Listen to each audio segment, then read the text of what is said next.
तो जैसे मैंने कहा था कि अगर आप लोग फ्लैश वाले वीडियो को रिस्पॉन्स दोगे तो फ्लैश के ऊपर बात करेंगे।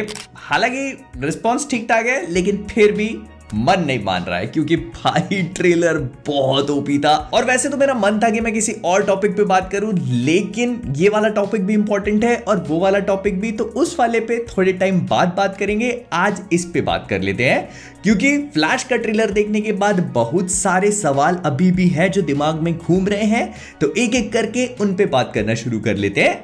क्योंकि पहली बार ऐसा हो रहा है कि डीसी के ट्रेलर को देखने के बाद दिमाग में सवाल घूम रहे हैं भाई। ऑलराइट, तो हमारा आज का जो पहला सवाल है वो सवाल ना होकर एक थोड़ा सा गलत फहमी या मिसअंडरस्टैंडिंग टाइप की है। तो मैंने अपने ब्रेकडाउन में एक्सप्लेन किया था कि फ्लैश का जो लाइटनिंग इफेक्ट है वो पहले डीसीयू में ब्लू कलर का होता था और इस वाली मूवी में हमको गोल्डन और येलोइश टाइप का देखने को मिल रहा है। तो इसका मतलब ये है कि वो अब थोड़ा सा पहले से अपने आप को इंप्रूव कर चुका है, फास्ट हो चुका है। तो उस पर बहुत सारे लोग कंफ्यूज हो गए थे कि सिर्फ लाइटनिंग का कलर चेंज होने से ऐसा कैसे समझ में आ सकता है, उसका कॉस्ट्यूम का कलर भी तो चेंज हुआ है, तो मे बी उस वजह से ऐसा हुआ हो। तो मैं बेसिकली इस चीज को थोड़ा सुपरफिशियल रखना चाह रहा था क्योंकि डीसी कॉमिक्स के बारे में बहुत सारे लोगों को पता नहीं है, तो लोग स्पीड फोर्स के बारे में नहीं जानते, लेकिन अब घुसे तो अच्छे से ही घुस जाएंगे।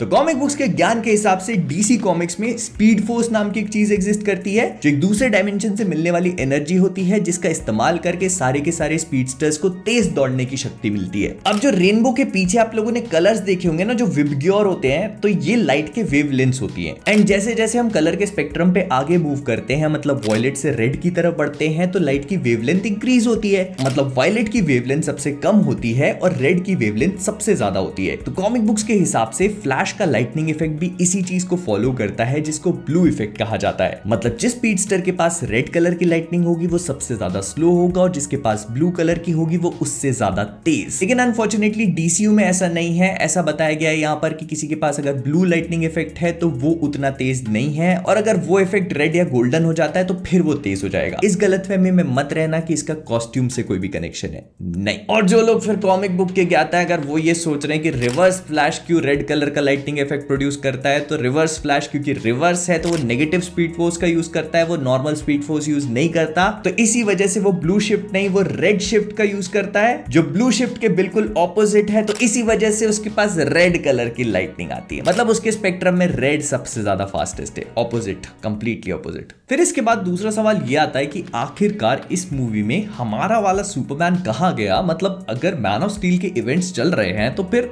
हेनरी कैविल का सुपरमैन कहां पर है। तो इसका जवाब काफी सिंपल सा है। तो ये movie basically flash point comic book को फॉलो करती है। मुझे पता है कि बहुत सारे लोग flash point paradox animated movie के बारे में भी सोच रहे होंगे, तो हाँ, उसको भी फॉलो कर सकती है। तो इस मूवी में इन लोगों ने फ्लैश पॉइंट कॉमिक बुक की कहानी को लूजली अडेप्ट तो किया है, लेकिन उस पर अपना स्पिन लेने की कोशिश करी है, और इसी वजह से हम बहुत ज्यादा विजिबल चेंजेस देख सकते हैं। और उन्हीं में से एक बहुत बड़ा चेंज है हेनरी कैविल के सुपरमैन को रिप्लेस कर देना साशा काले की सुपरगर्ल से। मतलब बैरी एलन टाइम में वापस गया, उसने अपनी मॉम को मरने से बचा लिया, लेकिन इस वजह से मेन टाइमलाइन में जो भी चीजें थी वो इतनी पूरी तरह से ऑल्टर हो चुकी हैं कि हेनरी कैविल का सुपरमैन प्रोबेबली इस अर्थ पे कभी लैंड ही नहीं हुआ, और उसकी जगह इस अर्थ पे आई है सुपरगर्ल, जिसको रशियन फैसिलिटी में पकड़ के रख लिया गया है। और बैटमैन और फ्लैशेस जाएंगे और उसको बचाने की कोशिश करेंगे, क्योंकि इस ट्रेलर में जब उसको छुड़ाने जाते हैं तो उसके प्रिजन पे लिखे हुए वर्ड से समझ में आ जाता है कि रशियन लैंग्वेज है। अगर इसको आप ट्रांसलेट करते हो तो मोस्ट डेंजरस या वेरी डेंजरस करके कुछ ट्रांसलेट होता है। तो मोस्ट प्रोबेबली सुपरगर्ल का काम भी वही रहेगा जो मैन ऑफ स्टील में सुपरमैन का था, कि जाना और जनरल जॉर्ड का सामना करके उसको हराने की कोशिश करना। एंड इसके बाद एक बहुत बड़ा क्वेश्चन कि आखिर माइकल कीटन का बैटमैन कहां से आया। तो बहुत सारे लोग माइकल कीटन के बैटमैन के बारे में नहीं जानते होंगे, तो मैंने पहले भी बताया था कि माइकल कीटन का बैटमैन बेसिकली 1990s में आया था। टिम बर्टन ने इन मूवीज को डायरेक्ट किया था। अगर आप लोगों ने नहीं देखी तो जाके देख सकते हो। बहुत ही गॉथिक एनवायरनमेंट में सेट है।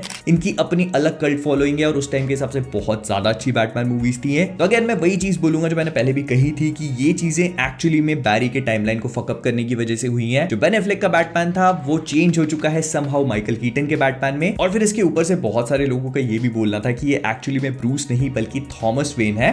तो हाँ, इस बात के काफी हाई चांसेस हैं, क्योंकि आप इस बात को खुद सोच के देखो कि ये मूवी एक्चुअली में 2013 की टाइमलाइन को फॉलो कर रही है। जनरल जॉर्ड ने अटैक कर दिया है और 2013 में ब्रूस 70 साल का कैसे हो सकता है, क्योंकि माइकल कीटन की एक्चुअल एज उसी के आसपास है। तो इस बात के काफी हाई चांसेस हैं कि ये वाला बैटमैन एक्चुअली में ब्रूस नहीं बल्कि थॉमस वेन हो। बट देन अगेन हम लोगों ने माइकल कीटन के बैटमैन को ऑलरेडी 1990s में देखा है, जब वो अपनी मूवीज में ब्रूस वेन प्ले कर चुके हैं, और ये वही सेम वेन मैनर है तो फिर इस चीज को कैसे पुल ऑफ करेंगे ये देखने में काफी इंटरेस्टिंग होगा। ऑल्टरनेट टाइमलाइन है, बैरी ने कांड कर दिए हैं, चीजें ऊपर नीचे हो चुकी हैं, तो मे बी कुछ ऊपर नीचे वाला मामला करके दिखाया जा सकता है कि ये ब्रूस हो, लेकिन फ्लैश पॉइंट के हिसाब से थॉमस वेन होना would make more sense. But nonetheless I am excited to see कि क्या खिचड़ी पकाई होगी इन लोगों ने। आपको क्या लगता है कमेंट्स बताना मत भूलना। फिर इसके बाद बहुत सारे लोगों ने मुझसे ये भी सवाल पूछा कि आखिरकार फ्लैश देखने से पहले उनको डीसीयू की कौन कौन सी मूवीज देखना पड़ेंगी, क्योंकि अपेरेंटली बहुत सारे लोगों ने डीसीयू को फॉलो नहीं किया है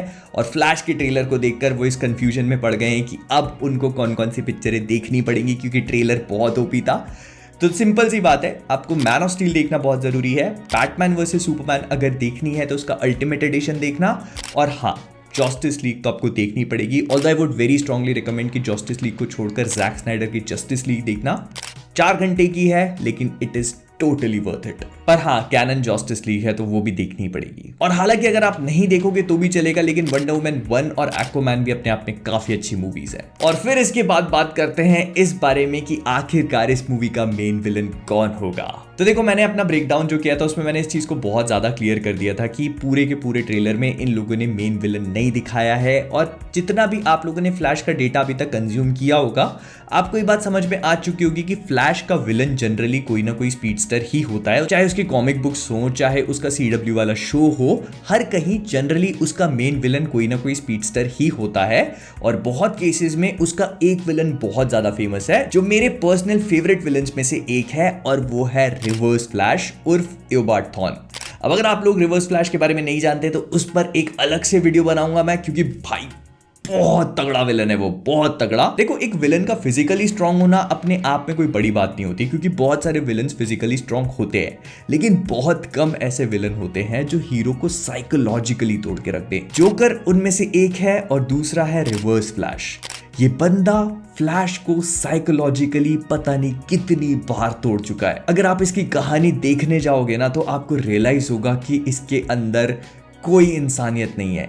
इसने टाइम में पीछे जाकर बैरी एलन की जिंदगी पता नहीं कितनी बार बर्बाद करी है। उसको बचपन से लेकर बड़े होने तक इतना चाइल्डहुड ट्रॉमा दिया है इस बंदे ने कि आप सोच नहीं सकते। और नहीं मैं CW वाले शो की बात नहीं कर रहा हूँ। CW वाले शो में जिस एओबार्ड थॉर्न को आप लोगों ने देखा है वो बहुत ज्यादा टोन डाउन वर्जन है। आप एक बार कॉमिक बुक्स उठा के रिवर्स फ्लैश को देखना शुरू करो, आप उसको माफ नहीं करोगे, मैं कसम से बता रहा हूं। रिवर्स फ्लैश लहसन की कलियों में पड़ा हुआ वो सड़ा हुआ लहसन है जिसको खाने के बाद आप 10 दिन तक दस्त करोगे, मैं कसम से बता रहा हूं। And that is why I love him.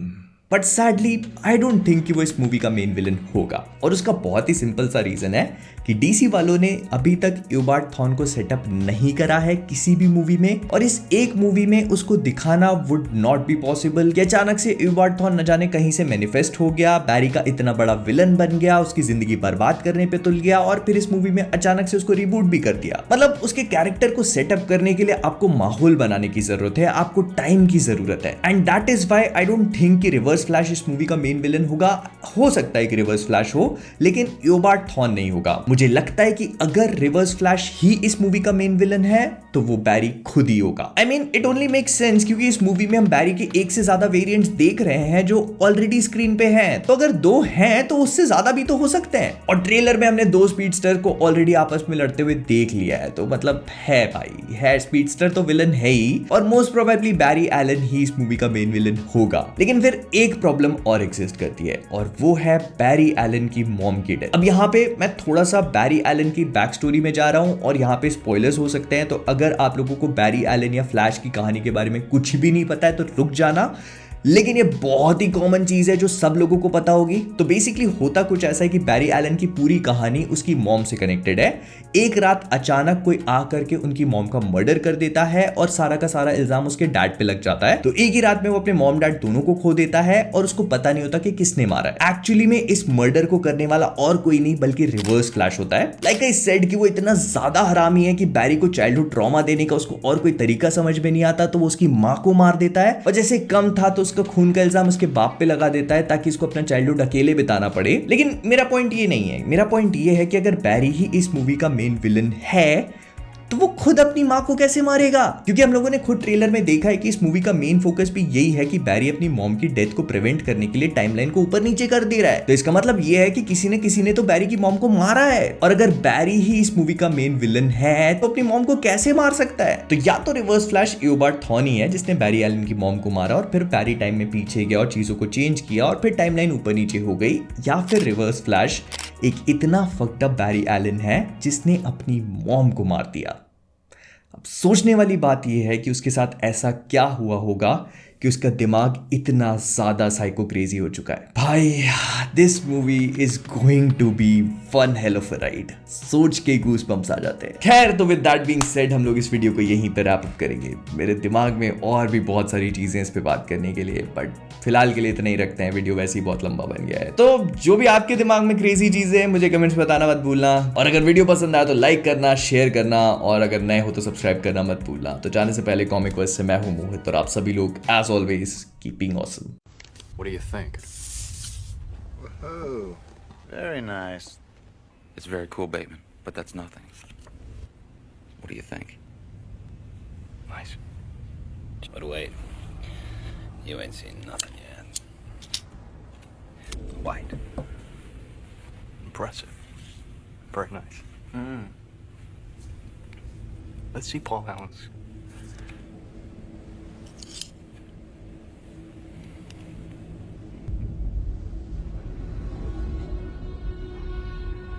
Oh my God.